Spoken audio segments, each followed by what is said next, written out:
മീനിൻ്റെ ചൊറുക്കും വലിപ്പം കണ്ടപ്പോൾ തന്നെ അർജുന് ഒരേ ഒരു നിർബന്ധം ഇതെടുത്തൊരു ഫോട്ടോ എടുക്കണം എന്നുള്ളത്.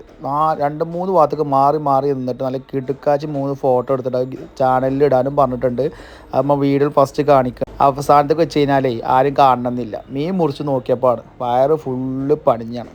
പനിഞ്ഞെന്ന് പറഞ്ഞാലും പറയും. മീനിൻ്റെ ചൊറുക്കും വലിപ്പം ഒക്കെ പാടെ കണ്ടപ്പോൾ ഈ പന്നിയുടെ വലിപ്പവും അതിൻ്റെ ഒക്കെപ്പാടെ കണ്ടപ്പോൾ എന്ത് ചെയ്തു, നമുക്കത് കഴിക്കണം എന്ന് ഭയങ്കരമായിട്ടുള്ളൊരു ആഗ്രഹം വന്നു. അപ്പോൾ ഒന്നും നോക്കില്ല, പണിഞ്ഞ് കണ്ണും പൂട്ടിയാണ് മാറ്റി വെച്ചു.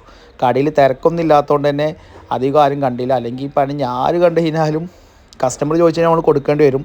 അതുകൊണ്ട് ആദ്യം തന്നെ പണിഞ്ഞ് നമ്മളവിടെ മാറ്റി വെച്ചു. 2.100 ഉണ്ടായിരുന്നു പനിഞ്ഞ്. മീനിൻ്റെ പകുതിയിലേറി പകുതിയിലടുത്തും പണിഞ്ഞാണ് വരുന്നത്. ജുമസ്കാരം കഴിഞ്ഞിട്ട് ചോറും വിളമ്പി പണി നോക്കുമ്പോഴാണ് ആകെ കോളാക്കി ഇട്ടേക്കണം. ഒരു മജല്ല, ഒരു മസാല അല്ല, ഒരു ഉള്ളില്ല. സംഭവം അവർക്ക് പഴച്ചക്കാണ്. പഴഞ്ഞ് വെക്കുമ്പോൾ നമ്മൾ ഒപ്പം ശ്രദ്ധിക്കേണ്ട കാര്യം, 1/4 കിലോ പണിഞ്ഞിക്ക് 2 കിലോത്തിൻ്റെ മസാല വേണം. കാരണം അത് ചൂട് കട്ടിക്കഴിഞ്ഞാലും വെന്ത് കഴിഞ്ഞാൽ നല്ലോണം പെരുകും. ആരും അറിവ് പെരക്കാർക്കില്ലാതായി പോയി. ചോറ് വിളമ്പി പണിഞ്ഞ് നോക്കുമ്പോൾ സാധനം കിടന്നു, സാധനം മജലാതായി.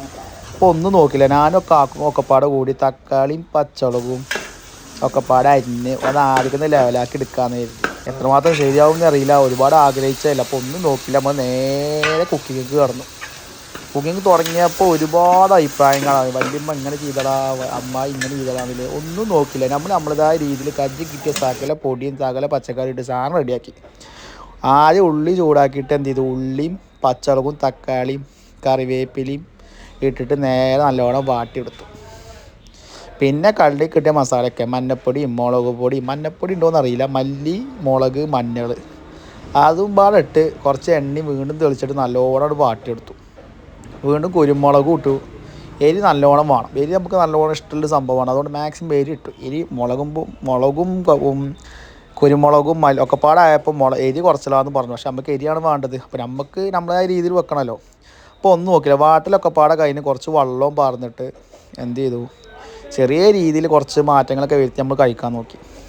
അപ്പോൾ ഇത്രയും മസാലയും കാര്യങ്ങളൊക്കെ കൂട്ടിയിട്ട് നമ്മളൊക്കെ പണിഞ്ഞ് ഇട്ടിട്ട് നല്ലോണം മാക്സിമം ചൂടാക്കിയിട്ട് ലാസ്റ്റ് കുറച്ച് കുരുമുളകും പാടെ വെതറിയിട്ട് എന്ത് ചെയ്തു, സാധനം ലെവലാക്കി.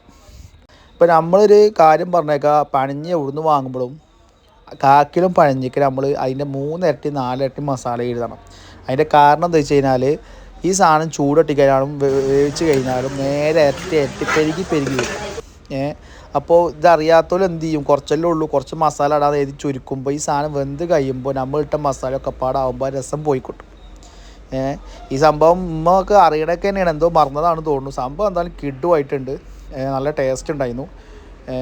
അപ്പോൾ നല്ല മഴയും ഒക്കെ പാടായപ്പോൾ ചൂടോടെ നല്ല വളർത്തുമീൻ്റെ പന്നിയും കൂട്ടി നല്ല അടിപൊളി ഫുഡ് കഴിച്ചു. ഈ വീഡിയോ ഇഷ്ടമായ നിങ്ങൾ മാക്സിമം